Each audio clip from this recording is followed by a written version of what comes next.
लोगों के ज़रिए, मीडिया के ज़रिए ही शुरू से बोल रही हूँ, मुझे शुभम के लिए सिर्फ शहीद के दर्जे की उम्मीद है। और प्रधानमंत्री जी आ रहे हैं हम लोगों से मिलने, तो मुझे उम्मीद है कि वो कुछ हमें इसके बारे में हमसे बात करेंगे और शायद 30 को ही वो शुभम को श्रद्धांजलि देने के लिए जो आ रहे हैं उसी में वो उसको शहीद का दर्जा दे दें। अभी तक आप लोगों से सरकार के कई लोग आए हैं, मुख्यमंत्री जी भी आए थे, सांसद जी भी आए थे, क्या आश्वासन मिला?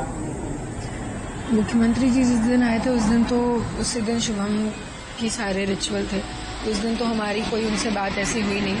उन्होंने सिर्फ हमसे ये कहा था कि वो हमारा बदला आतंकवाद से लेंगे, जो उन्होंने लिया है।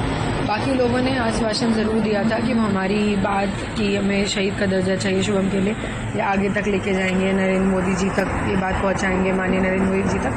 तो उम्मीद यही है कि उन्होंने भी पहुंचाई होगी बात, और हमारी भी बात आप लोग के जरिए रोज उनके पास जा ही रही है। বাংলা হান্টের আরো খবর দেখতে নজর রাখুন। বাংলা খবর মানেই বাংলা হান্ট।